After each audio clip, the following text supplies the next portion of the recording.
You hear the term machine learning thrown around everywhere these days, but what does it actually mean? Seriously, how does a machine learn? Well, that's what we're going to do today. We're going to break it down and get to the very core of what's driving, well, so much of our modern world. This whole quest for artificial intelligence, it really started with a big philosophical question. The incredible computer scientist Alan Turing, he realized that asking, can machines think, was maybe the wrong way to look at it. So he flipped the script. He asked, can machines do what we as thinking entities can do? And that tiny shift, just focusing on doing instead of thinking, well, it blew the doors wide open for a practical way to build intelligent systems. So, when we're talking about machine learning, it's important to know we're not talking about all of artificial intelligence. Think of it like this. AI is the huge, grand goal, right? The dream of creating intelligent machines. Machine learning, or ML, is a super powerful, specific field inside of AI. It's the part that focuses on making systems that can learn from data to actually perform those intelligent tasks. Okay, so what does learning even mean for a computer? There's a formal definition, but it's actually pretty simple when you break it down. A program learns from experience, that's E, at some task, T, if its performance, P, gets better and better with more experience. Let's take a spam filter. The task, to figure out what's spam.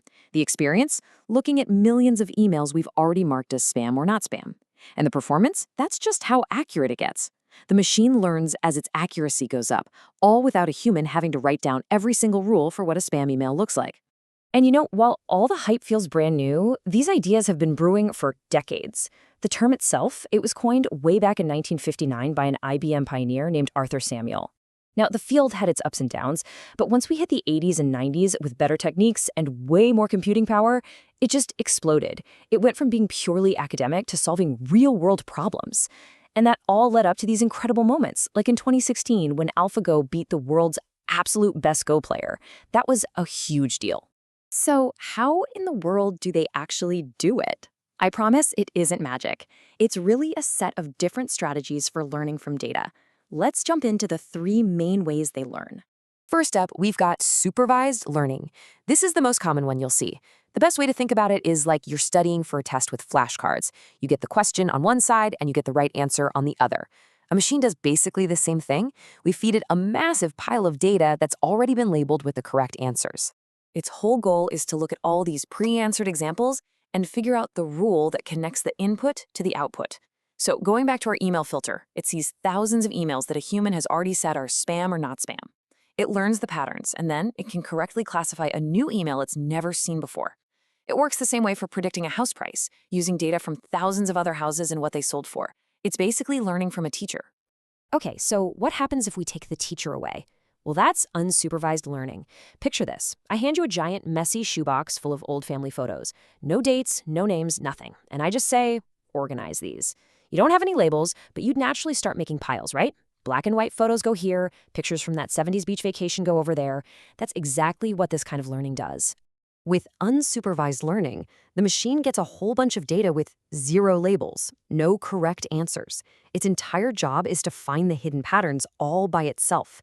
And this is incredibly powerful for things like grouping customers. It can find clusters of shoppers with similar buying habits that a human analyst might totally miss. Or it can be used to simplify incredibly complex data down to its most important parts. So you see, the big difference is where they start. Supervised learning is all about prediction. It uses a labeled past to predict the future. Unsupervised learning? That's all about discovery, finding brand new hidden structures in data with absolutely no clues to start with. And then we have our third type, which is a whole different ballgame. This is reinforcement learning, and it's all about learning through pure trial and error. The best analogy is training a pet. You don't give your dog an answer key. You give it a treat for good behavior and maybe a firm no for bad behavior. The machine, which we call an agent, learns by just doing things in an environment and seeing what happens. The agent tries an action, and the environment gives it some feedback, either a reward or a penalty. Over time, the agent tweaks its strategy to get the most rewards possible. This is exactly how AI learns to master super complex video games, by getting points for making good moves, and it's also a key technique for training things like self-driving cars or robots to navigate the tricky, unpredictable real world. All right, so you might be sitting there thinking, okay, this all sounds pretty cool, but a little abstract. The thing is, these learning systems are already completely woven into our daily lives. You're using them all the time, probably without even thinking twice about it. Seriously, think about it. That perfect show that Netflix suggests for you next, that's machine learning. The fraud alert you get from your bank when a weird charge pops up? Yep, machine learning. When you talk to Siri or Alexa, or when your Google search results feel like they're reading your mind, that's all machine learning, working quietly behind the scenes. And to see just how valuable this stuff is, just look at the Netflix story. Way back in 2006, they put out a public challenge. $1 million to any team that could make their movie recommendation engine just 10% better. 10%. It took 3 years, but a team finally did it, proving that even a tiny improvement in prediction is worth an absolute fortune. But here's the catch. It's not always perfect. A machine that learns from data can also learn the wrong lessons. And it turns out the biggest challenges in machine learning aren't always the technical ones. A lot of the time, they have to do with us, the humans building and using these things. One classic technical problem is something called overfitting. Imagine a student who crams for a test by just memorizing the exact answers on a practice exam. They get a perfect score on that one test, but they haven't actually learned the subject. So when they get the real exam where the questions are just a little different, they completely bomb it. That's overfitting. The model gets so obsessed with the training data that it can't generalize to new situations.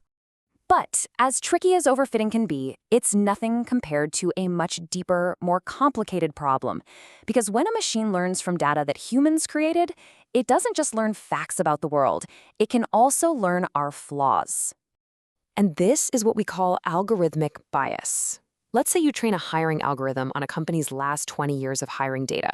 But what if that company had a history of discriminating against certain groups? Well, the algorithm is just going to learn to perfectly replicate that discrimination. It has no idea it's being unfair. It's just doing what it was taught, finding the patterns in the data it was given. And the consequences are very real. We saw this with Microsoft's Tay chatbot, which went on Twitter and quickly learned to spew awful, racist things. We've seen it in photo apps that struggle to correctly label images of people with darker skin, and we've seen it in predictive policing tools that, when trained on biased arrest data, just end up sending more police into minority neighborhoods, creating a vicious cycle. This quote from AI pioneer Fei-Fei Li just hits the nail on the head. Machine learning is like a mirror. It reflects the data we show it, and that data comes from our society, with all of its existing problems and biases. It's an incredibly powerful tool, for sure. But it's one we have a huge responsibility to use carefully. Which really leaves us with a final and very difficult question. As these systems get baked into every part of our lives, making decisions about who gets a loan or even who might get parole, we have to ask ourselves, if a machine learns our biases and then makes a mistake based on them, who's responsible? That's a heavy one, and it's something we all really need to be thinking about.